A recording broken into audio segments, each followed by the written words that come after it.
Continuidade da matéria de liderança cristã, qualidades sociais do líder. Falar agora sobre solidariedade. Veja só o que diz.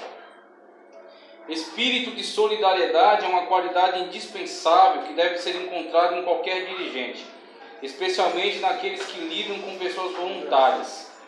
Mas é no líder servo que esse atributo é encontrado em graus mais elevados, como a gente já demonstrou algumas aulas atrás aí, acerca das características principais, das lideranças, dentre elas o líder servo, que foi exemplificado de uma forma completamente perfeita pelo Senhor Jesus Cristo.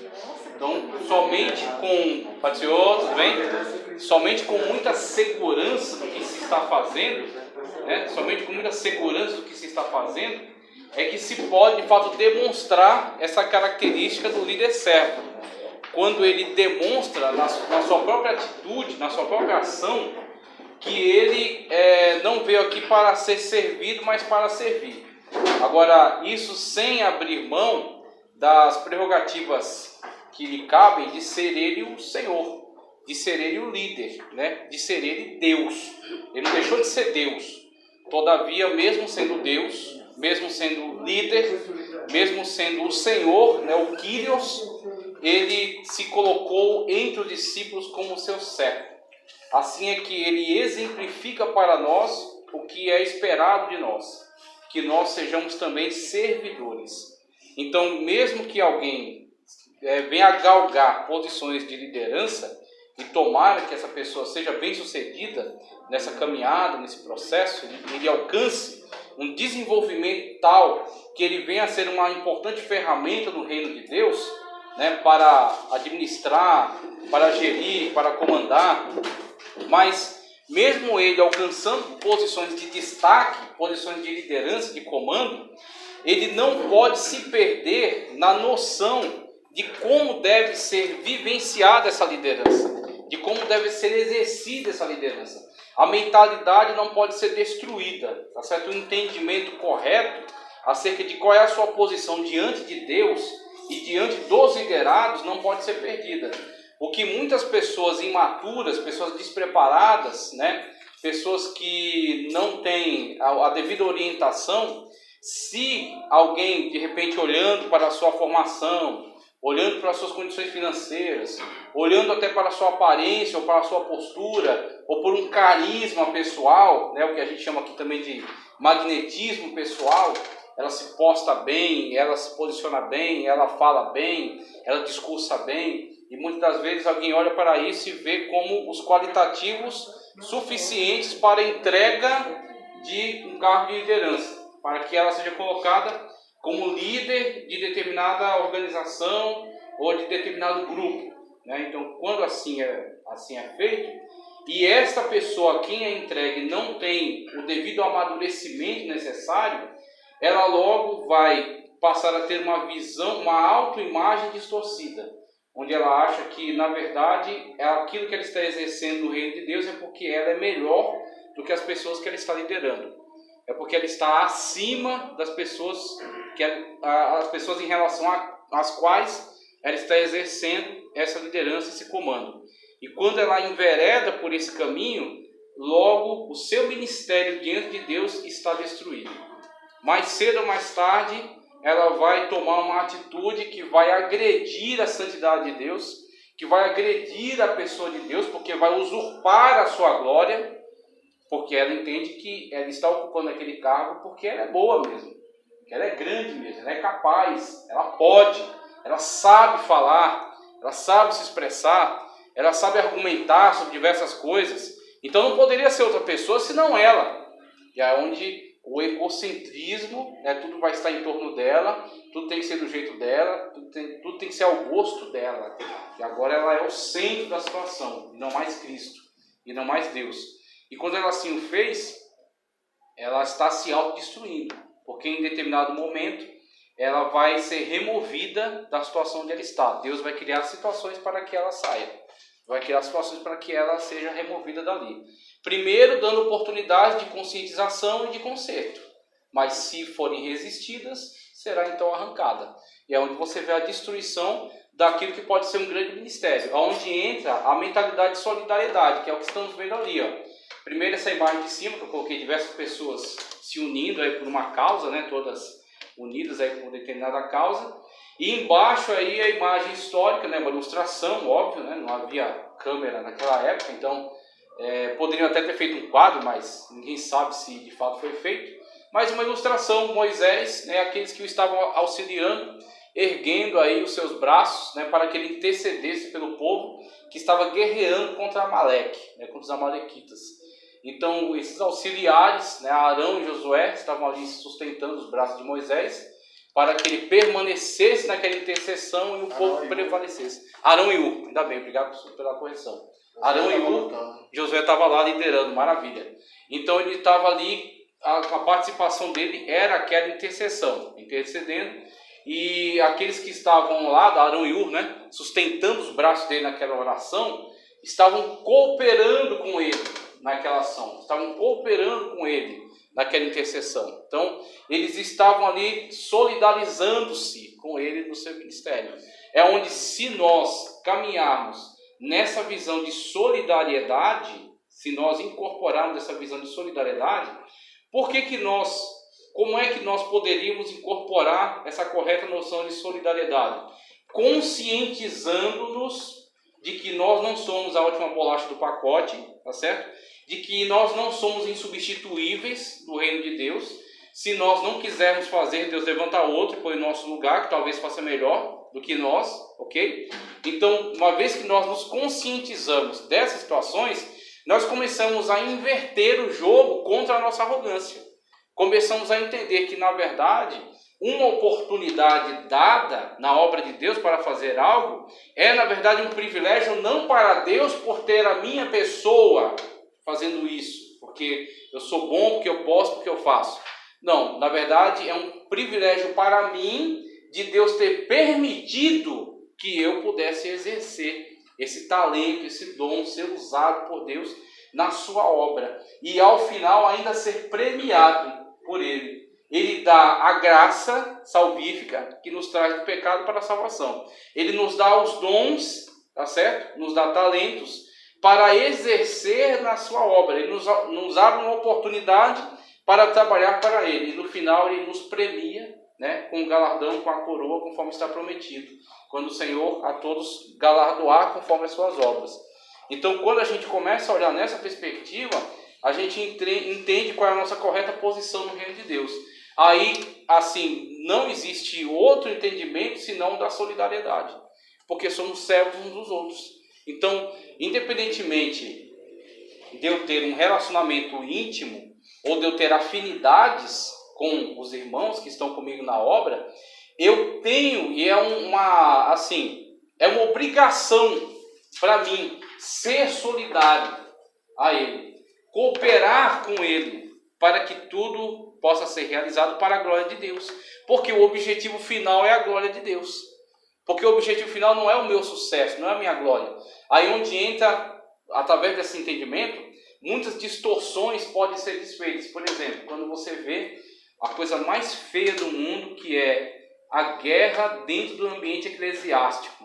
Quando você vê pessoas que querem crescer, que querem galgar posições ministeriais, e eles ficam sabotando umas às outras. Então, se ele prega, eu não dou glória a Deus. Se ela canta, eu critico. Se é aquela irmã que vai reger, eu vou sair do grupo. Se é aquela pessoa que for consagrada, então eu saio da igreja. Então você começa uma guerra de todos contra todos, onde cada um quer que a sua pessoa seja privilegiada, quer que ele seja priorizado, quer que o seu projeto seja o principal, né? Quer que a sua pessoa tenha mais atenção. E quando você assim vê, você percebe logo quem são aqueles que estão engajados para a glória de Deus, no reino de Deus, e aqueles que estão lutando pela sua própria glória. Como Paulo fala, muitos pregam, mas na verdade pregam por inveja. Então nem todos pregam, todos cuidam do que é seu e ninguém cuida do que é de Cristo, como ele também critica em outro momento. Quando você vê esse tipo de coisa, você vê exatamente a perda total dessa consciência de quem nós somos diante de Deus e de quem nós somos diante da obra de Deus, as prioridades de Deus. a agenda de Deus, tá certo? O amor de Deus, aquilo que Deus ama. E aí, quando nós não amamos aquilo que Deus ama, nós não estamos em sintonia com a vontade de Deus, com a vontade perfeita de Deus. E aí a gente tem que compreender isso urgentemente.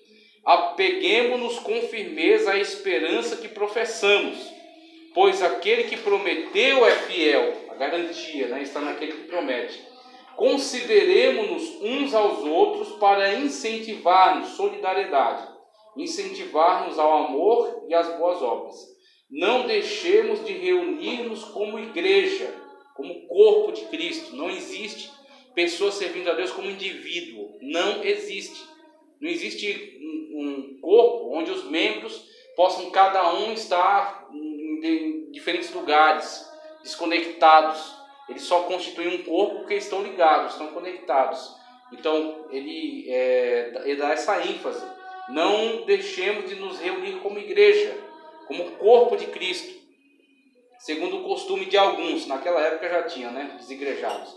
Mas encorajemo-nos uns aos outros, ainda mais quando vocês veem que se aproxima o grande dia. Naqueles dias, o autor, né, da carta aos Hebreus já tinha essa percepção apocalíptica, que foi se desenvolvendo ao longo dos séculos, e hoje nós temos um quadro muito mais amplo do que o dele, né, com muito mais sinais se realizando. É a qualquer momento, meu irmão. Então, as nossas oportunidades de nos alinharmos com a vontade de Deus e servirmos de uma forma correta são poucas, porque é um pouco tempo que nós temos. Então, nós temos que nos conscientizar rapidamente disso. O próximo ponto diz: senso de dignidade. O que ele nos diz acerca de senso de dignidade? Deixa eu molhar o bico aqui, peraí. O senso de dignidade constitui outra importante qualidade exigida para os que desempenham cargos de mando. Logicamente, aquele que não procede corretamente fica desmoralizado frente aos seus companheiros, dos quais nunca poderá exigir brio, decoro e respeito. A dignidade na função diretiva representa um dos mais importantes fatores na administração de qualquer empreendimento. Mesmo que um dirigente interaja com seu pessoal com decência e honradez no exercício de suas funções, fora do expediente de trabalho, ele não deve se vulgarizar. Alguns chefes alegam que o que fazem fora das funções não interessa absolutamente aos demais, pois são casos particulares. Entretanto, não é tarefa simples separar o dirigente responsável do homem cá fora na sua vida particular. E quando ele fala disso aqui, eu lembro que quando eu acrescentei aqui a nossa abordagem, o tema da cosmovisão cristã, eu até citei Nancy Pearcey, né? E o conceito que ela desenvolve do abandono dessa visão dicotômica da vida, de secular e sagrado, que ela fala que isso não funciona. Então, se a gente se permite olhar para a vida com essa divisão de secular e sagrado, em algum momento a gente vai isolar os interesses do sagrado, a nossa participação no tempo. Enquanto eu estou cantando, enquanto estou pregando, enquanto estou orando. E a gente vai criar uma coisa falsa, artificial, um ambiente chamado secular, no qual nós não vamos permitir que a nossa prática, tá certo, realizada no ambiente do sagrado, passe para o secular. E aí a sua vida está dividida em dois. Só que o problema dessa questão é, Deus não vê assim. Deus não vê nossa vida dividida em secular e sagrado. Mas sim, tudo que nós fazemos, como Paulo diz, tudo que façais por fé. Agora, uma problemática que surge também, quando a gente começa a discutir sobre isso. E uma coisa que as lideranças precisam mudar.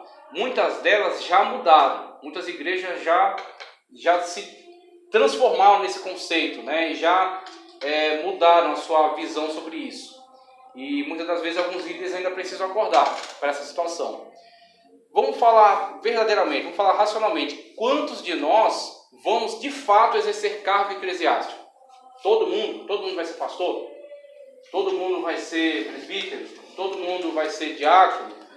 Vai, tem algumas pessoas que não vão. Agora, por que você não é um diácono, você não é um servo de Deus? Na Assembleia de Deus, as mulheres, por exemplo, na Assembleia de Deus e muitas igrejas pentecostais tradicionais entendem que a Bíblia não dá respaldo, né, para funções eclesiásticas para mulheres. Agora, por que as mulheres não têm cargo eclesiástico? Elas deixam de trabalhar na igreja? Elas deixam de ser importantes na igreja? A igreja, o maior peso na igreja são as mulheres. Então, qualquer igreja que você vai, a maioria são mulheres. Então, quem faz a máquina funcionar de verdade são as mulheres, que estão aí trabalhando, né, se empenhando, são professoras, são irmãs de oração, são cantoras, fazem trabalhos de diaconisa, mesmo sem ter uma credencial de diaconisa, mas quando a pessoa é responsável pela limpeza, é responsável pela manutenção, às vezes é responsável pela secretaria. O que é isso, se não um diaconato? Então, sem carteira, sem credencial. Então, quando a gente olha para essas situações, a gente vê o seguinte: tudo que nós fazemos para a glória de Deus, tudo que nós fazemos por fé, é consagrado. Então, tem pessoas que muitas das vezes que elas, pela rotina de trabalho, pela rotina de vida, pela correria de vida que ela tem, ela não vai ter a oportunidade de crescer, de galgar posições eclesiásticas. Só que, e o que ela faz no trabalho? O que ela faz na vida dela, de modo geral? E o testemunho que ela dá lá no trabalho? Se perde? É inútil? É inócuo? De modo algum. Aquilo que ela faz no seu trabalho é para a glória de Deus. Ali é o seu ministério. A pessoa é um neurocientista, a pessoa é doutora, é psiquiatra, a pessoa é médico, né, em outras áreas da medicina, a pessoa é engenheiro, né, técnico de informática, o outro trabalha na padaria, o outro trabalha na segurança. E quando ele exerce a sua profissão, ele tem o maior cuidado de ser ético, de ser moral, de ser correto na sua maneira de proceder. Porque aquilo que ele faz, ele quer que seja para a glória de Deus. Que não traga vergonha, que não traga escândalo ao Evangelho. E você diz para mim que Deus não considera isso. Que Deus não leva isso em conta, não leva isso em consideração. O seu ministério é esse. Deus quer ele naquela função. E ele crescendo nessas funções, ele está trazendo o que para a igreja? Ele está trazendo contribuições, ele vai crescendo financeiramente, a sua contribuição também cresce e sustenta a igreja. Agora, falando francamente, sem hipocrisia, é importante ou não é para a instituição igreja? A igreja como organização, que tem um CNPJ, é importante ou não a entrada de valores? Como é que se paga a tempo? Como é que se compra instrumento? Como é que se coloca ar-condicionado na igreja? É com dinheiro, meu irmão. E como é que as pessoas vão crescer profissionalmente se elas estão carregando culpa? Elas estão indo trabalhar e falam, não, eu devia estar como pastor, eu devia estar como missionário, eu devia estar... Tá, todo mundo vai para a missão agora, quem é que vai enviar o dinheiro? O missionário precisa comer, o missionário precisa de roupa, né? Os filhos dele precisam fazer uma escola. Ao meu ver, todo missionário devia ter um padrão de vida semelhante ao que estamos vivendo aqui. Porque o que está sendo exigido dele é que ele pregue o evangelho, não que ele padeça. Se ele padece, é uma consequência de uma igreja que não está conscientizada, né? E não está sustentando ele ali para ter um padrão de vida razoável. Não é luxo, mas razoável. É um padrão de vida decente. Então o que acontece? Como é que o dinheiro vai chegar lá? Se pessoas não crescerem, não se tornarem advogados, juízes, promotores, médicos, engenheiros, técnicos de informática. Só que eles têm que exercer isso sem peso na consciência, que muitas das vezes é o que certos líderes fazem. Ah, mas cadê você? Você não é um pastor, você não é um presbítero, você não é nada. Como assim não é nada? O que você faz lá no seu trabalho? Não é para a glória de Deus? Não é para agradecer o Evangelho? Não é para sustentar a igreja com suas contribuições? Então a gente tem que olhar também para esse aspecto, onde entra o senso de dignidade. O senso de dignidade cabe a todos. Cabe ao líder, e aí o líder, por exemplo, líder eclesiástico. Líder eclesiástico tem que ter a noção de que ele é uma referência. Ele é uma referência. Então as pessoas estão olhando para ele. Então não adianta ele, não, aqui na igreja, bonitinho, engomadinho, arrumadinho. Quando chega no mundo, não, aqui é a minha vida particular, meu irmão. Então aqui eu faço, eu pinto, eu bordo, eu aconteço, né? Não, aquilo que você faz ali afeta diretamente, primeiro, a sua salvação. Ou você deixou de ser salvo quando você saiu de dentro do templo. Então você continua andando no mundo como um salvo, andando no mundo como uma referencial de Cristo. Sal da terra, luz do mundo, a mesma coisa, a mesma lógica. Então tudo afeta. Ou então ele agenda a vinda de Cristo pro dia que ele estiver dentro do templo. Não vai dar. Quer ver uma coisa, para falar em linguagem bem clara, para não restar dúvida. Quer ver uma coisa que o pessoal erra, que é extraordinário nisso aí. O pessoal está aqui cultuando a Deus, né? Curtindo, né? Tá aqui servindo a Deus. Aí pensa, não, estou cansado, vou tirar umas férias. Tudo bem, correto. As pessoas têm também. Aí algum já vai, nosso descanso não é aqui. Calma aí, meu irmão. Espera aí, né? Não seja demasiadamente santo, que nem diz lá o demasiadamente justo, né? Então calma aí, tudo bem. A gente não vai, vamos dizer assim, se amoldar ao mundo. A gente não vai relaxar das coisas de Deus. Mas a carne precisa de um repouso. Até Jesus também dormiu em alguns momentos, né? Então ele não foi 24 horas, os 3 anos inteiros. Teve um momento que ele precisou se retirar. Então todos precisam de um descanso também, de um momento seu, com a sua família, né, retirado. Agora o que acontece? Qual é o problema? A pessoa se retira, mas em vez de ela ficar reservada, ela quer viralizar para o mundo inteiro todas as suas atividades. Aí o irmãozinho e a irmãzinha pegam e vai para a praia. Aí na praia começa selfie, lá o pastor de sunga, a irmã de, né, biquíni não, misericórdia, maiô. Aí tá lá, espalhando na internet as fotos. Meu irmão, as pessoas vão olhar, peraí, mas se você for na praia, você não vai ver? Sim, na praia. Você está naquele ambiente. Quando você está em casa. Você pode ficar com uma roupa confortável, você pode ficar sem roupa, é a sua casa. Você está na sua particularidade. Agora, a maneira como você está na sua casa, você vai no fórum? Você vai no trabalho? Você vai para a faculdade? Não, você tem uma determinada vestimenta para cada ambiente. Você está no trabalho, uniforme. Você está em casa, do jeito que você quiser, você está na sua particularidade. Você está num fórum, formal. Você está num casamento, né, roupa de festa, formal. Você está num happy hour com os amigos, uma roupa informal. Sexta-feira, informal. Cada ambiente pede uma determinada forma, né, modo de comportamento. Agora o que acontece? Quando você está lá curtindo, na praia, no lago, você está lá, então fique lá. O que você faz lá, né? Tudo debaixo da misericórdia de Deus e levando em consideração a santidade, mas deixa lá. Aí você pega aquilo ali, aquele momento entre você e a sua família, particular, e você quer espalhar para todo lugar. Aí fica aquela situação constrangedora da pessoa que olha para você. Claro, tem muitas pessoas que são maduras, que olham e falam, irmão vacilou, mas tudo bem, vamos deixar passar. Tem muitos que são muito novos na fé e se escandalizam facilmente. Aí, por causa do seu vacilo, você destrói a fé das pessoas.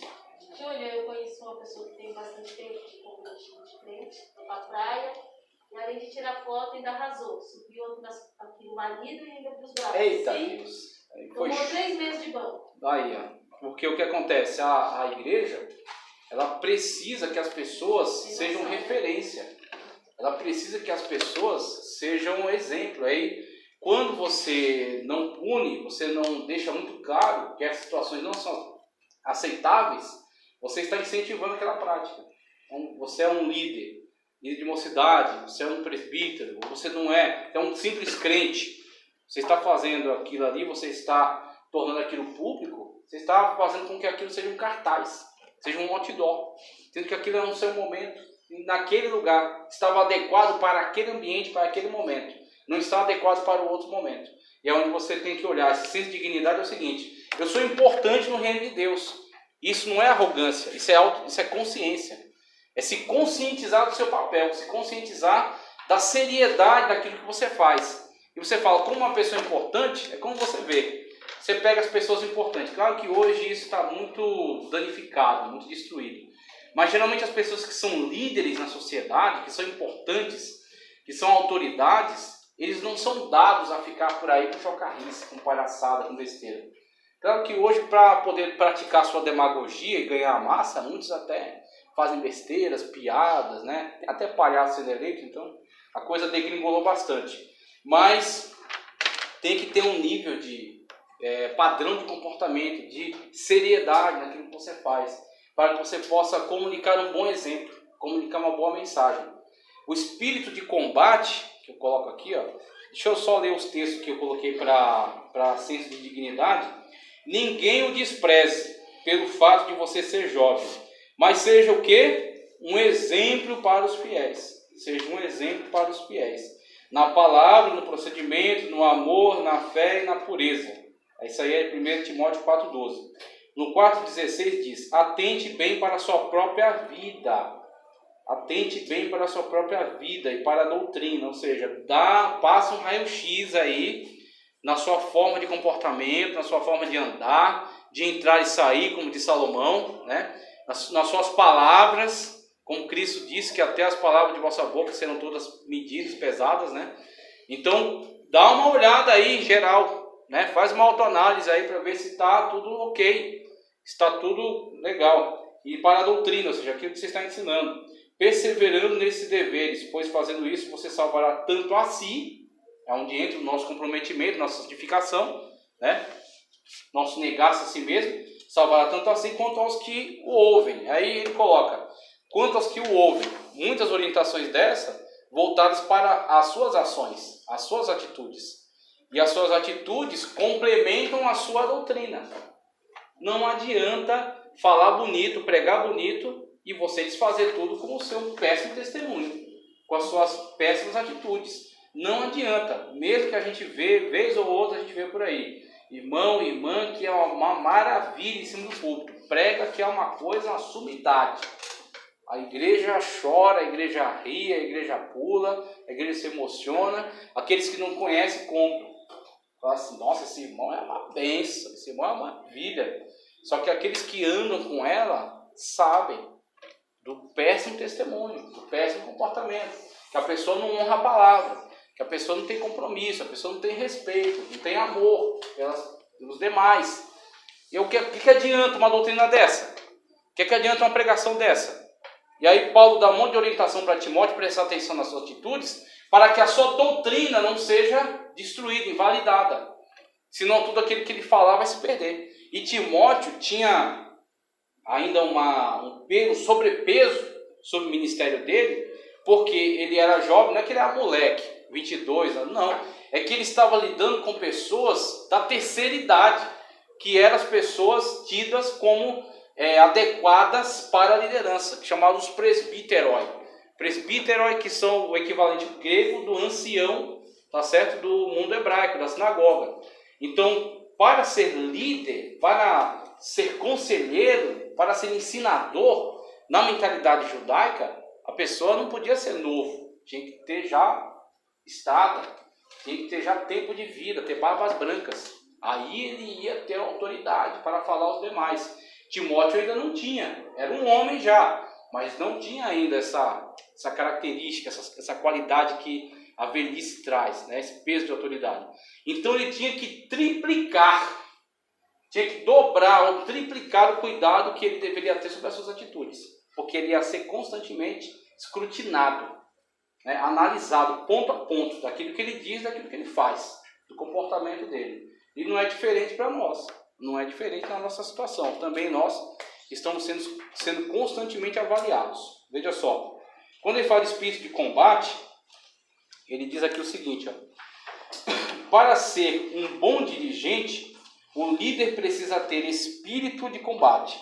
Ele precisa ter completo domínio de seu raio de ação, pois as pessoas não gostam de seguir dirigentes fracos, inseguros e vacilantes, mas de líderes decisivos, de caráter firme e viril, que mantêm coisas sob controle. Na realidade, as pessoas gostam dos homens destemidos e se afastam dos tímidos. Elas amam aqueles que se mantêm de pé e que encaram os problemas de frente sem titubear. O povo gosta de homens que possuem a determinação inflexível de vencer barreiras, que quebram resistências e que rompem obstáculos, que estão sempre avançando. Agora, vamos tirar aqui um equívoco. Vamos destruir um equívoco aqui. Muito daquilo que as pessoas chamam por aí de personalidade forte. As pessoas às vezes olham certos comportamentos por aí, fala, não, porque a tal pessoa tem uma personalidade forte, que a pessoa dá barraco aonde chega, né? A pessoa xinga as outras, desrespeita, humilha, pisa. Queria ter uma advogada internacional aí que foi tomar um café na padaria, não estava a contento dela, jogou guardanapos, bateu em homem. Se o homem bater nela, não pode, mas ela pode bater em homem. Olha só a incoerência, né? Então, veja só, né? Chamou o outro lá de, né, aquele animal que tem no Bambi, né? E aí o que acontece? Quando você olha para uma situação dessa, alguém é capaz de dizer, tem uma personalidade forte. Conversa, velho. Conversa. Aqueles são defeitos graves de caráter. Um desequilíbrio, uma pessoa que está desconectada com a sua realidade. A pessoa que tem uma autovisão enganosa, iludida. Ela vê a si mesma como alguém de uma importância tal que todas as pessoas têm que se submeter aos seus maus hábitos, submeter à sua arrogância. Então, quando você olha para uma pessoa dessa, só dá pena. Só dá pena. Por quê? Porque você tem uma gama de pessoas na sociedade que não tiveram a oportunidade que ela teve. É maravilhoso o que ela fez. Ela se formou em advocacia, ela conhece o direito. E ela tem ainda um up que ela conhece direito internacional. Então ela fez a faculdade fora, se graduou. Ela tem algo que poucas pessoas têm na sociedade. E mesmo ela tendo todos esses privilégios, ela não cresceu como pessoa. Então se você olhar para uma pessoa dessa, ela é assim, comparando com os que estão em volta dela, que não tiveram as oportunidades dela, e que se tivessem tido, as oportunidades seriam muito melhores do que ela é como uma demente.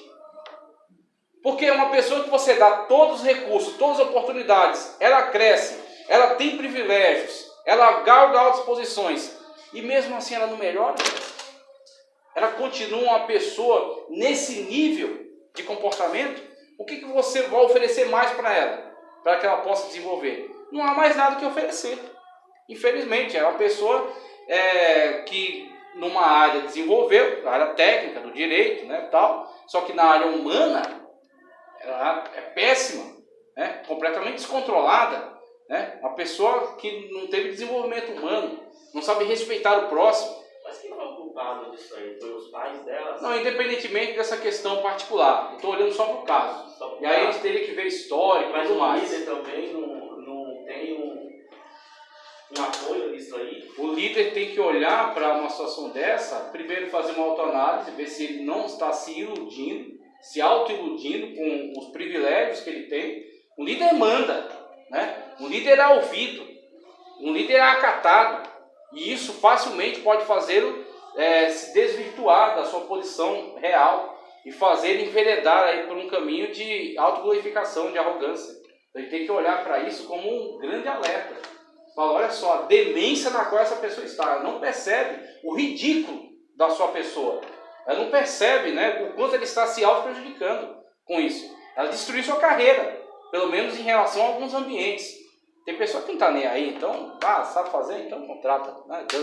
Agora, tem pessoas que têm ética, que têm moral, que falam, não quero associar minha marca a uma pessoa dessa. O que ela fez com ela mesma? Ela se autodestruiu com isso. E quantos líderes também, você também conhece pessoas que você pregando é uma maravilha, mas é uma pessoa que não consegue te cumprimentar com a paz do Senhor, porque ele acha melhor que você. Ele passa direto, não cumprimenta um porteiro, não cumprimenta um recepcionista, vai com o nariz empinado, já quer ir logo direto para o culto, como se a igreja fosse dele. Quando você olha para uma pessoa dessa, você fala, coitado, ele acha que ele é um semideus, né? Então, uma pessoa dessa, infelizmente, ela está se autodestruindo. E aí, quando você olha para essa questão que está sendo abordada aqui, o espírito de combate, você vê o seguinte, aquilo que as pessoas têm encarado e têm qualificado como personalidade forte, não é. É simplesmente deficiências terríveis de caráter. Um caráter mal formado. Formou a inteligência técnica, mas deixou o caráter totalmente deficiente. É imaturo, é quase uma criança. Uma criança que ganha um brinquedo e fica se gabando, sabe, da outra. Eu tenho, você não tem. Porque foi isso que ela fez com o outro. Você é burro, você não conhece direito. É uma criança. Olha, eu tenho, você não tem, eu tenho um diploma, você não tem. O que é isso? Né? É uma pessoa totalmente imatura em relação ao caráter, em relação à personalidade, né? A personalidade não foi trabalhada, e aí tornou-se a sua própria dinamite, a sua própria isca, né? E aí quando você olha para uma situação dessa, o que é uma personalidade forte de verdade? É uma pessoa, né? E aí eu coloco todas as pessoas como sendo plenamente capacitadas a manifestar essa personalidade forte, né? Esse caráter de trabalho. Olha, vamos separar traços da sua personalidade, como colérico, por exemplo, pessoa explosiva, pessoa, vamos dizer assim, que não pensava muito, já fazia. Não é isso que eu estou falando. Eu estou falando de pessoa que, quando ela valoriza algo, ela age. Então, quando a gente olha para espírito de combate, eu tenho espírito de combate. Por quê? Porque eu sou colérico, eu sou explosivo. Não é disso que eu estou falando. Quando chegou na hora do vamos ver, Pedro negou Jesus 3 vezes. E João, que era o discípulo do amor, estava ao pé da cruz. Quando Jesus olha de cima, vê João, vê sua mãe. Diz: mulher, eis aí teu filho. Filho, eis aí a tua mãe. Pedro mesmo, quando Jesus voltou, ressuscitou, né? E Pedro olhou para Jesus e disse: o que será deste? Talvez Pedro olhasse para João, aquela característica afetiva que ele tinha em relação a Cristo, e Pedro visse João como um molenga, talvez. E Senhor, o que será deste? Jesus disse: cuide da sua vida. Ou seja, o que vai ser dele não é problema seu. Eu que sei. E aí, o cara, com certeza, ele evoluiu, ele cresceu. Mas ele tinha também essa falsa perspectiva de que uma pessoa explosiva é uma pessoa com personalidade forte, completamente errada. Porque quando chega no momento, na hora do vamos ver, uma pessoa dessa pode falhar. E uma pessoa, às vezes, mais introspectiva e talvez até mais tímida, né, nos seus relacionamentos, mais reservada, pode ser que no momento desse ela se manifeste. E o que vai despertar nela esse gatilho para se posicionar ou não no reino de Deus? Aquilo que ela valoriza. Até a pessoa, vamos colocar na linguagem mais básica, até a pessoa mais covarde. Até a pessoa mais covarde. Quando ela percebe que vai ser afetado algo que ela realmente valoriza, ela se manifesta.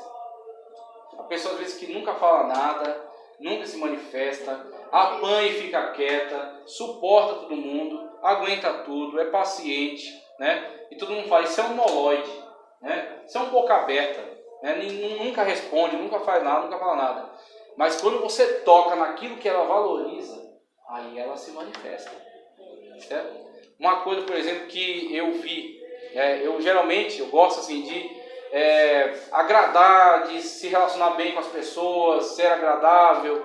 Eu não gosto de dizer um não, eu não gosto de contrariar as pessoas. Geralmente eu vou ali conversando, tentando, né, harmonizar com a pessoa. Mas existe um momento em que você, instintivamente, você se manifesta. Por exemplo, quando nasceu o meu primeiro filho, quando nasceu Elias, fui na maternidade, né, buscar. E aí estava lá no saguão, eu com ele no colo, estava pegando lá as coisas, arrumando para a gente ir embora. E aí veio uma mulher e a filha dela, começou a conversar com a gente. Eram simpáticas e tal, começou a conversar com a gente. E aí a senhora ficou encantada, né, com Elias, falou: olha, deixa eu pegar. Foi assim, instintivamente, foi seco. Não teve assim, não, porque isso, porque aquilo. Eu falei só, não. E não dei justificativas. Acabou. Não. Então, a filha dela, ela tentou consertar. Ela falou: não, mãe, é porque ele é recém-nascido, então não vai ser bom. Eu falei: não estou nem aí. Se ela vai gostar, se ela não vai gostar. Meu filho acabou de nascer, é uma pessoa assim, é um cristal, sabe? É frágil, né? Não tem nenhuma defesa.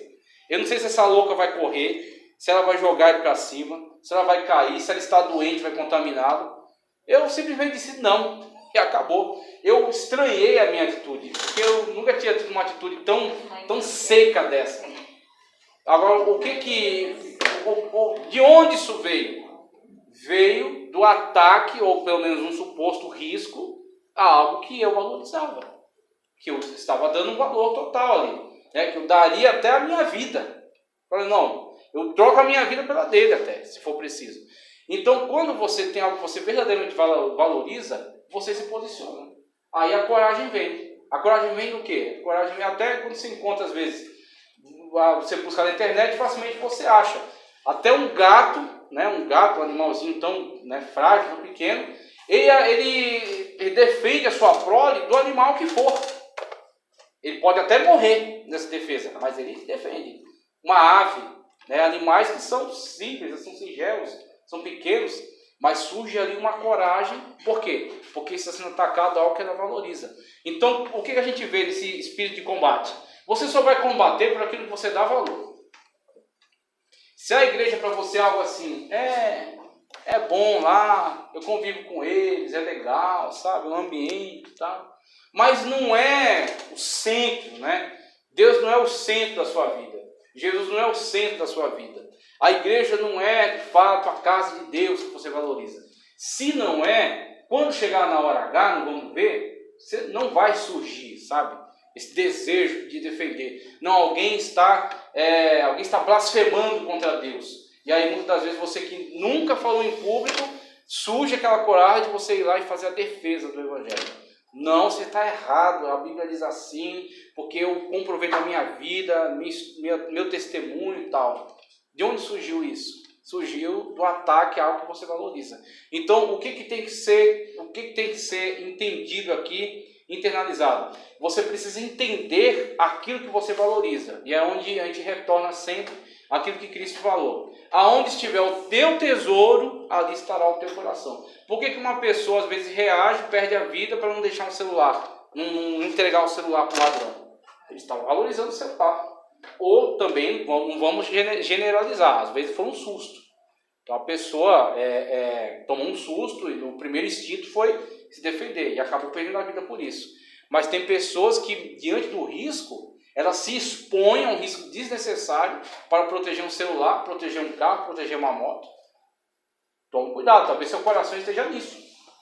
Talvez seja aquilo que você mais valoriza. Pode falar. Fala um pouquinho sobre essa coisa de personalidade, que isso eu acho que geralmente... Então a gente vai pedindo para Deus colocar em nós os frutos do Espírito. O fruto do Espírito, mansidão, domínio próprio, amor, benignidade, bondade. Porque nós não temos isso. Isso é fruto do Espírito Santo que está em nós. A presença do Espírito Santo vai gerar, né? Vai gerar. Muito bom. Não é? E aí a gente vai perceber. Eu sou mais colérico, eu sou mais sanguíneo, eu sou mais fleumático. Eu, Ana, né? Eu sou uma pessoa muito tímida. Mas eu tenho os meus dons. Sim. E se Deus me deu, é o Espírito Santo que está em mim, eu tenho que usar. Porque Paulo diz, não desprezei o dom que está em vós. Então, eu tenho que usar. É obrigação minha, eu não posso esconder, eu não posso enterrar. Então, eu tenho que permitir que o Espírito Santo me dê essa capacidade. Quer dizer, eu não posso desprezar o dom que o Espírito Santo me deu. Então, eu tenho que fazer o quê? Eu tenho que exercer esse dom. E aí, eu tenho que deixar que o Espírito Santo o quê? Molde aquilo que é a minha dificuldade para eu exercer aquilo que é a minha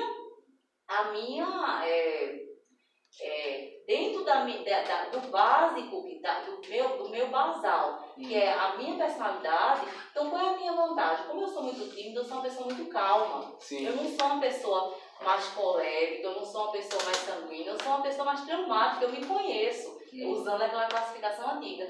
Então, eu não sou uma pessoa que eu me irrito com facilidade, eu não sou uma pessoa que eu fico com raiva com facilidade, né? Mas eu tenho que, o quê? Como eu tenho que exercer os meus dons, às vezes eu tenho que me superar e exceder a minha timidez. Algumas coisas vão ser desafios para você que não são para o outro. Exatamente. Então, algumas coisas são muito fáceis para mim. Exatamente. Mas algumas coisas são muito Relevar, por exemplo. Relevar O que muito uma fácil. pessoa, né, talvez para ela relevar, ela passe mal até, né? Nossa, é muito difícil. Poxa, eu vou deixar passar uma dessas, sendo que eu não deixava, né? E para o outro, não, calma. É fácil, assim, Verdade. pra me irritar é difícil. Exatamente. Mas assim, pra eu superar a minha timidez, misericórdia, é uma luta. Soa frio às vezes para o que um colega já tinha falado na bucha. Mas é um treino cognitivo. Então você falou uma certa vez, a gente foi falando aqui sobre comunicação. Sim. Comunicação, gente, é treino. eu tenho que ser assertivo. Então eu nem posso ser passivo, calar tudo, mas eu não posso chegar e dizer, eita, obrigada, viu, irmã? Ótimo. Então assim, a gente treina. Com o treino você não pode. Isso pra mulher não, Tem um mistério aí, mas aí é com ela. Não, porque veja, se fosse direta, eu estaria sendo passiva-agressiva. Sim. Eu nem posso ser agressiva. Eita, tu fica porque ele pode, viu? Nem fica assim, eita, irmã, pode estar caro, né? Nem posso ser passiva-agressiva. Eu tenho que ser assertiva. E isso a gente treina, a comunicação é um treino. Ótimo. Então, é assim, temperamento, a gente precisa se conhecer, se observar e pedir a Deus libertação do que é a minha dificuldade. Porque uma pessoa sanguínea, ela é boa para ter o impulso de realizar, É mais a solta, capacidade né? de realizar, mas se deixar também, se joga em tudo. Aí Então, exagera. tem que deixar que o Espírito Santo vá moldando. Primeiro a gente precisa tirar o quê? Tirar a trave do olho da gente. É verdade. Então, para isso a gente precisa se olhar. Então, Aproveitando isso porque- aí, eu sugiro, a doutora deve conhecer, Não, do não Tim tá LaHaye, tudo, não, né, irmão? quando deve conhecer, do Tim LaHaye, Temperamentos Transformados. Muito bom, é assim, um livro pequeno e é muito bom, muito fácil de ler. E ele pega exatamente Temperamentos Transformados, de Tim LaHaye. Eu tenho o antigão, o amarelo, aí já tem outras versões modernas aí, mas ele pega essa abordagem antiga, essa visão antiga dos temperamentos, e ele vai lançar uma luz bíblica sobre isso, que é onde ele vai trabalhando, fala, olha, você pode, através dessa influência do Evangelho, moldar essa característica, e aí ele mostra que todos são ferramentas úteis no reino de Deus, todos eles. Temperamentos transformados. Exatamente, temperamentos transformados, Tim LaHaye. E aí, quando eu vejo que você colocou sobre Pedro, é o que geralmente a tendência é essa. Ah, esse aqui ó, tem um temperamento forte, tem um gênio forte. Não necessariamente é forte, às vezes não é questão de força, e às vezes é questão de estupidez, de ignorância, de arrogância, mas não força. Aí quando você vê a pessoa forte, de acordo com Deus, conforme a gente vê Josué, por exemplo, né, conduzindo o povo de Deus, você tem que ver qual é a motivação dele. A Josué, a motivação dele ele recebeu um chamado direto da parte de Deus. Ele estava substituindo Moisés, que era morto já. Então, ele estava atendendo ali a esse chamado de Deus. Estava atendendo a essa ordem de Deus. Então, para atender essa ordem de Deus, ele se dispôs. Ele fez o que for preciso. E quando você, de fato, vê pessoas valorizando o reino de Deus, a glória de Deus, mesmo pessoas que você julga que elas sejam fracas, covardes, inativas, né, paradas, essas pessoas vão mostrar diante de Deus, pelo Espírito de Deus, vão mostrar uma força que nem ela conhecia.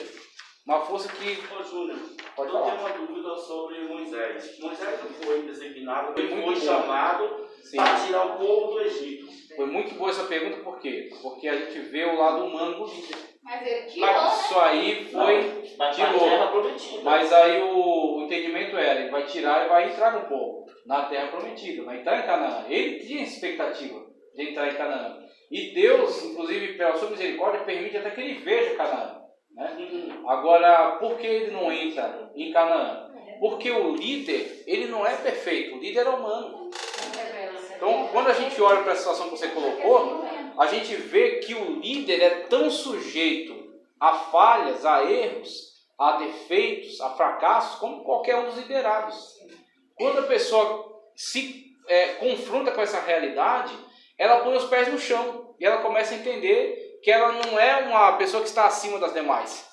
Ela está sujeita às mesmas falhas, às mesmas paixões, né? Então, quando Moisés, na situação da rocha de Meribá, ele é provocado, tá certo? Então, já havia uma provocação intensa sobre Moisés. A outra situação na qual Deus mandou ele ferir a rocha, Ele matou lá, né? o cara lá enterrou. Sim, lá no Egito ainda, né? Que ele ainda nem tinha um relacionamento muito próximo com Deus ainda. E ele agiu por senso de justiça, puramente senso de justiça. E ele vai lá e mata o egípcio, né? Aí depois tem aquele encontro com Deus, né, na sarça ardente. E aí Moisés já está sendo transformado por Deus. Tem as experiências que ele vivencia com as pragas.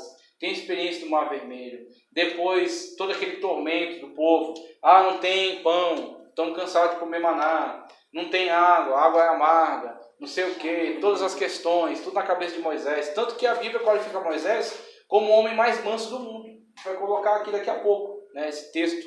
O homem mais manso. Por quê? Porque na proporção do que ele foi testado, na proporção do que lhe foi exigido, ele de fato é o homem mais manso de toda a terra.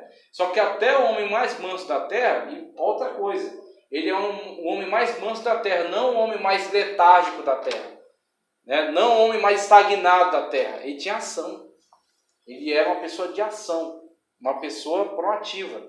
Só que essa proatividade dele não se traduzia em estupidez, grosseria, agressividade.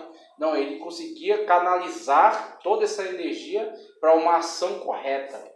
Uma ação que de fato ia promover a entrada do povo na terra de Canaã. Agora o que acontece? Chegou um momento em que ele bloqueou a orientação de Deus, recebido a orientação, ouvido a orientação, mas ele não se submeteu à orientação. Ele foi lá e fez do jeito dele. Fala a rocha. Ele vai lá e fere a rocha. E aquilo teve um impacto pedagógico para o povo. Né? Então, eu acredito, agora, claro, é uma análise minha agora, não é Bíblia, é eu.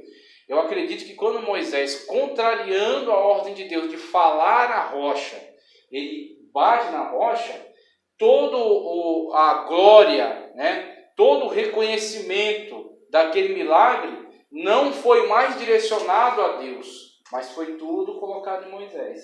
Ali poderia ser o nascimento de uma grande idolatria. Então, quando Deus, mesmo Moisés, desobedecendo a sua voz, Deus sabe da deficiência, da fragilidade de Moisés. Deus não pune Moisés naquele momento. Deus, só que quando chega num determinado momento, Deus diz claramente para ele, você não vai entrar. Você vai morrer aqui, você vai subir este monte, em Moabe, e vai morrer. Eu vou permitir que você veja a terra, mas você não vai entrar. E aí tem a punição pela desobediência. O líder também é punido. E outra coisa, outro mistério de Deus. O líder é punido por Deus e ele não deixa de ser líder porque ele foi punido por Deus. Então, às vezes a gente passa por situações em que Deus está punindo o líder, e não é porque Deus puniu o líder e fala, não, agora eu vou me rebelar e vou fazer. Não. É Deus que está tratando com o líder. É Deus que está tratando com ele. Você continua seguindo na sua mesma forma de viver, trabalhar. Deus puniu Moisés, e Moisés não perdeu a autoridade do povo.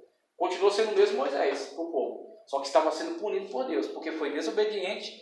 E agora, ao meu ver, a minha interpretação, quando ele não, em vez de falar a rocha, veja, Moisés chegou aqui, a rocha está ali. Moisés fala a rocha, né? Dê água. Quando Moisés falasse a rocha, só Deus poderia fazer com que saísse água dali. Porque as pessoas falando, não iria sair. Mas Moisés fala, né? Jeová mandou, pelo nome do Senhor, né? Pelo nome do Deus de Abraão, Isaac e Jacó, sai a água. Aí a água saiu, pronto, toda a glória para Deus. Teria fortalecido a fé no Deus verdadeiro.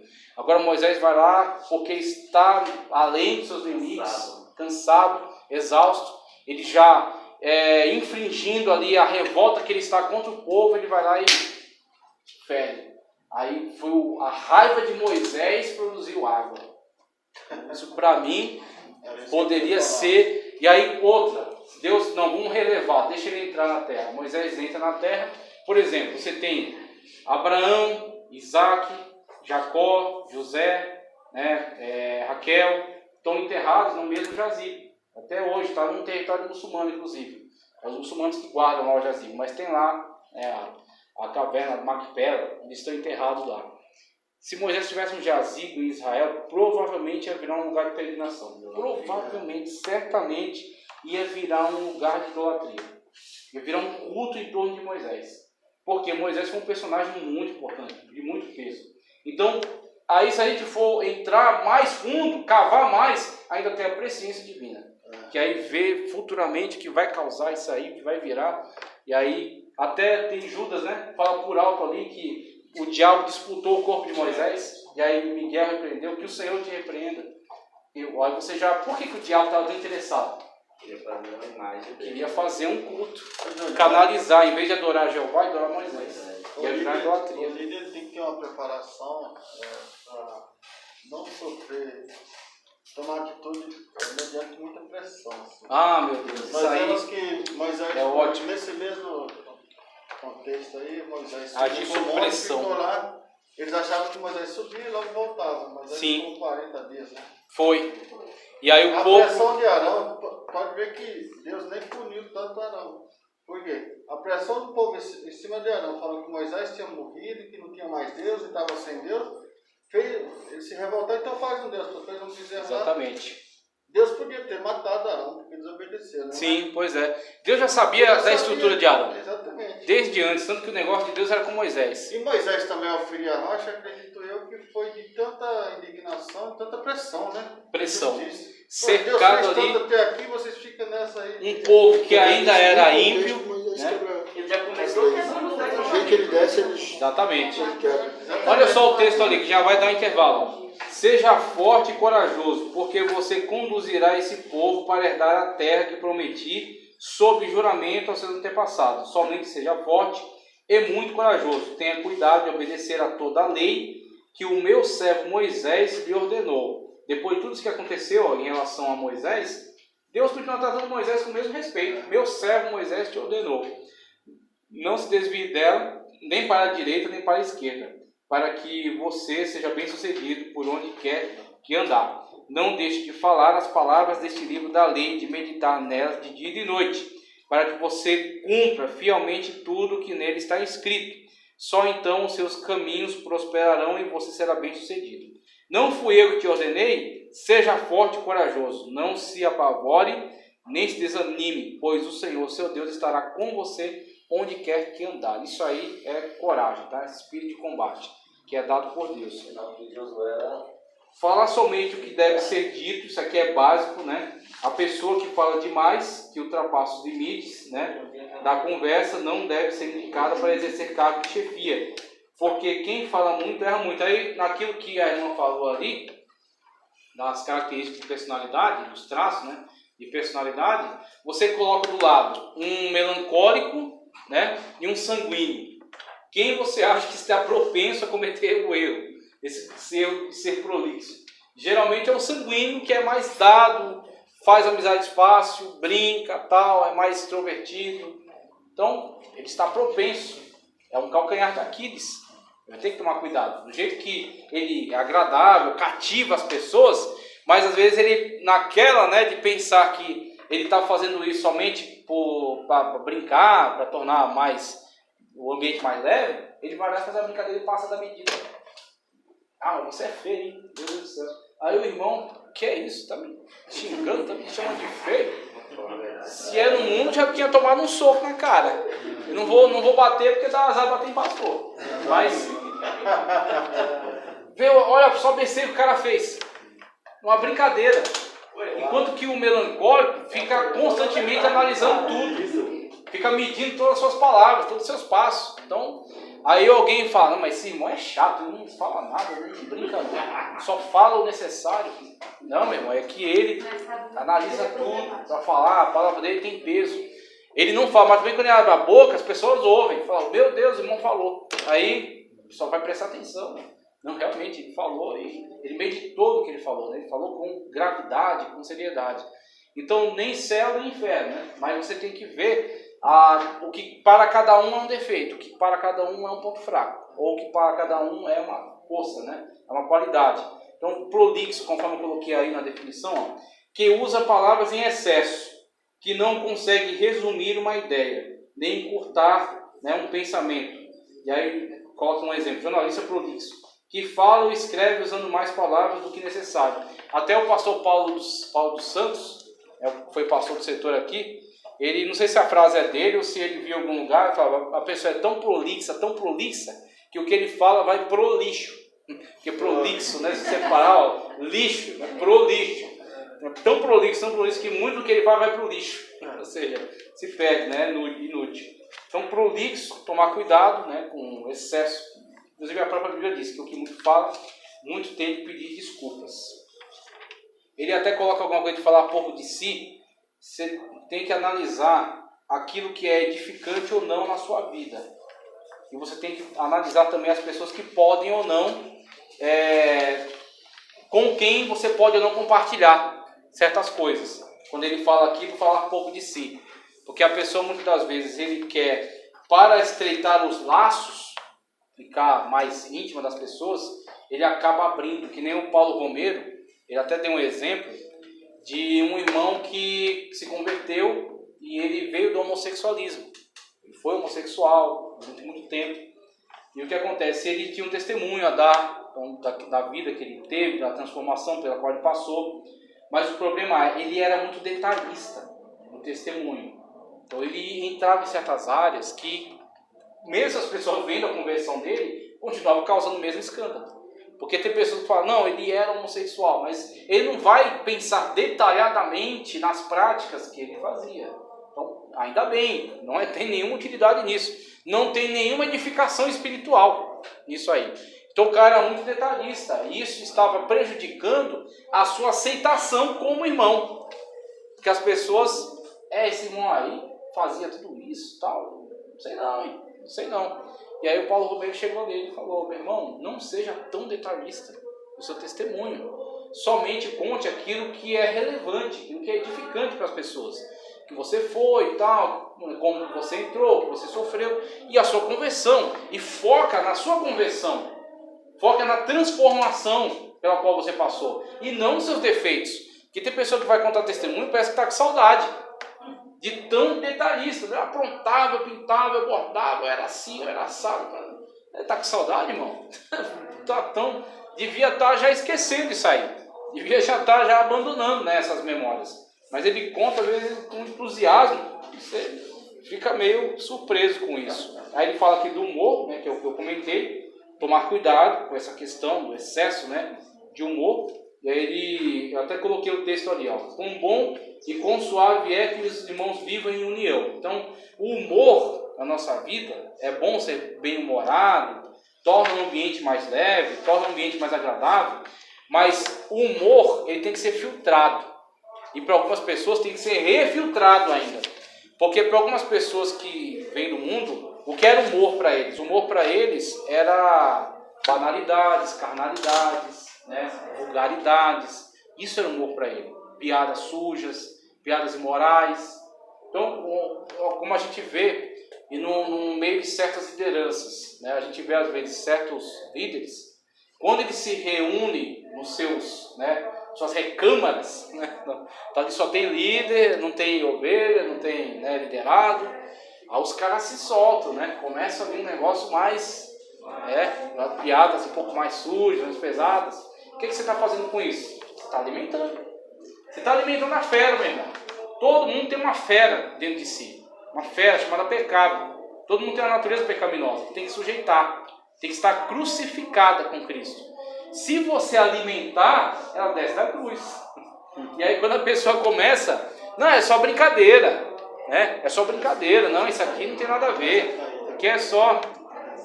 Só que quando você menos espera, aquilo está tão presente na sua vida, tá certo? Está tomando tanto espaço dentro do seu tempo, que aquilo, na verdade, se tornou você. Você reviveu esse velho homem. E aí, esse velho homem começa a tomar lugar, você começa a tomar cada vez mais gosto por isso, e tomar cada vez menos gosto pelas coisas de Deus. Até que você começa a ser apenas formal nas coisas de Deus, e daí para frente é um pulo para você se desviar. É um pulo para você, às vezes, envergonhar o Evangelho. Então, você tem que tomar muito cuidado. A característica do humor no nosso meio, ela tem que ser até a medida na qual a comunhão seja o mais importante. Com bom e com suave é que os irmãos vivam em comunhão. Então, para ter comunhão com o irmão, respeito. Para ter comunhão com o irmão, né, ser agradável, preocupado com a vida dele. Em alguns momentos ser engraçado, mas de uma forma respeitosa. De uma forma que não venha ofender, que não venha, né? Agora, claro, você vai dosando isso conforme o relacionamento que você tem. Tem pessoas que você tem mais intimidade, que você sabe que pode tirar uma brincadeira, às vezes um pouco, que alguns julgam, né, exagerado, mas que na verdade entre vocês não causa grande problema. Mas isso é muito delicado. Se ficar na dúvida, não faça. Se houver dúvida, não sei, como é que esse irmão vai encarar isso? Não faça. Primeiro vê, primeiro analisa. Se esse laço se estreitar, se desenvolver, aí você sabe, não, é esse irmão aqui, eu sei que ele é maduro. E é um grande erro você não conhecer, né? Só porque são irmãos da mesma igreja e às vezes partir com uma intimidade maior. O irmão não quer te dar essa intimidade. Então, aí tem N situações. Tem Às vezes que a pessoa é alegre, conversa tudo, mas tem coisa que você às vezes não... Exatamente. É o que acontece, a pessoa está lutando contra a sua própria carne. Então ela sabe, olha, para eu vencer minha carne, eu cortei isso, cortei aquilo, né? Como eu já precisei colocar um irmão no lugar dele. Falei, irmão, você viu eu tirando esse tipo de brincadeira aqui com as pessoas? Não, nunca vi. Então, por favor, não tire comigo. Eu precisei falar. Aí eu, não, tudo bem, então nunca mais eu faço. Nunca mais ele fez. Então a gente caminhou bem. Até que ele saiu, não está mais aqui não. Ele saiu. Flexibilidade, que ele coloca aqui rapidamente, que a gente já vai para o intervalo. Olha só, um líder deve possuir um grande poder de adaptação às circunstâncias e às pessoas. Se necessário, deve mudar de método quando se relaciona com indivíduos de hábito ou personalidade diferente. Isso aqui é a cereja do bolo. Porque, embora seja livre de todos, fiz-me escravo de todos, para ganhar o maior número de pessoas. Tornei-me um judeu para os judeus, a fim de ganhar os judeus. Para os que estão debaixo da lei, tornei-me como se estivesse, está certo? Sujeito à lei. Olha a esperteza de Paulo, né? Embora eu mesmo não estivesse debaixo da lei, a fim de ganhar os que estão debaixo da lei.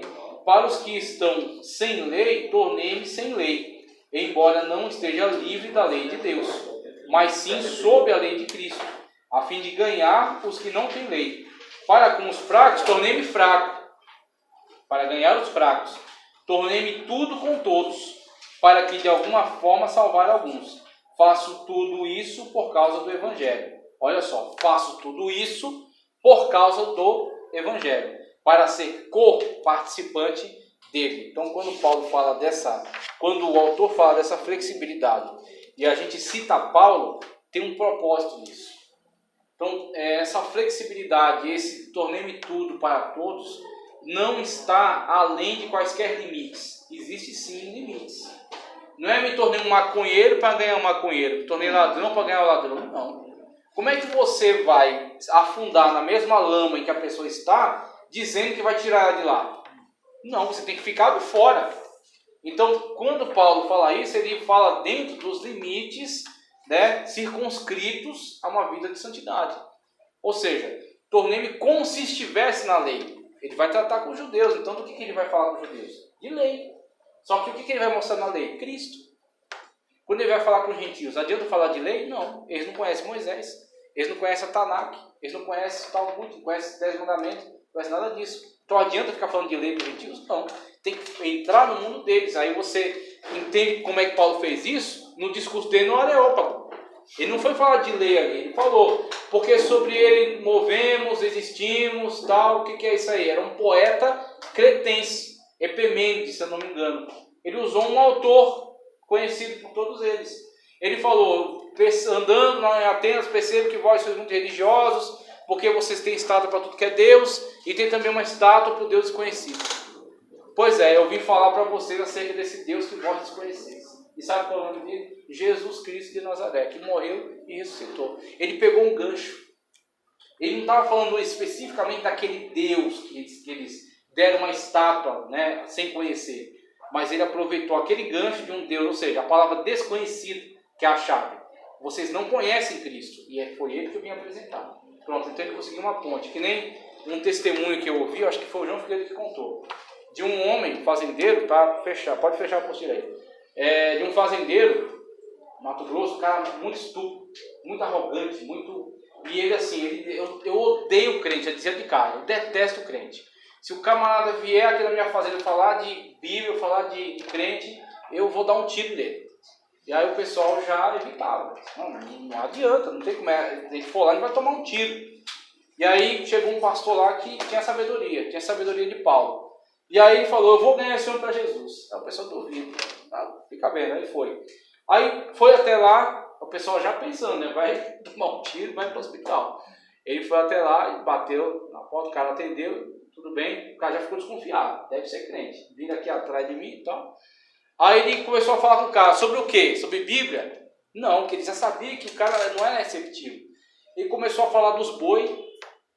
Esses boi aí e tal, também tem umas cabecinhas de gado, não sei o que. Começou a falar, o cara meio desconfiado, daqui a pouco começou a se abrir. Não, porque essa raça tal é melhor, porque tal. Eu falo das plantações. Aí falou, né, do sítio, né, falou de um monte de coisa. Falou tudo isso aí e saiu. E o cara, nossa, mas esse cara não é bom de conversa e tal. Pronto, já abriu uma brecha no coração dele. Daqui a pouco o cara chamou, ele foi lá e falou de novo, um monte de coisa e tal, conversou. Daqui a pouco ele começou a dar alguns indícios, né?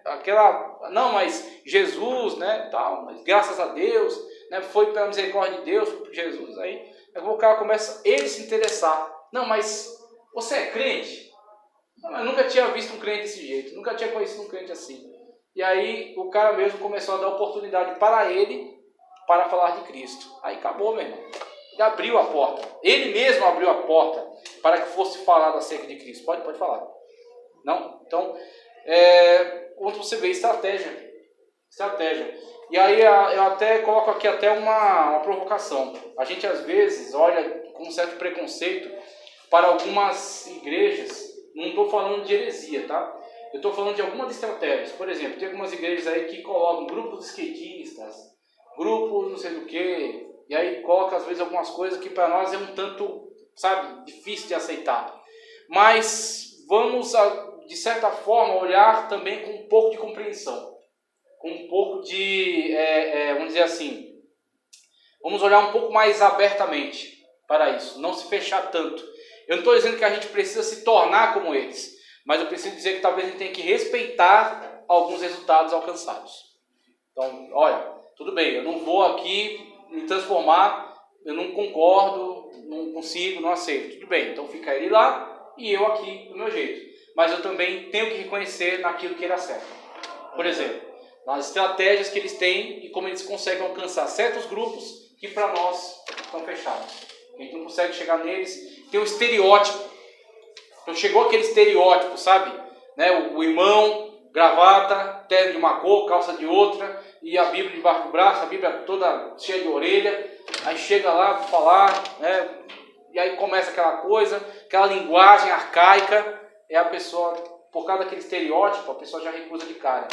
Mas chega às vezes o irmão, olha só o irmão, boné virado para trás, calção largo, corrente, né? Camiseta lá de basquete, né? Chega lá em cima de um skate, falando meu brother, aí vai falar de Jesus pro cara. A pessoa vai ouvir aquele.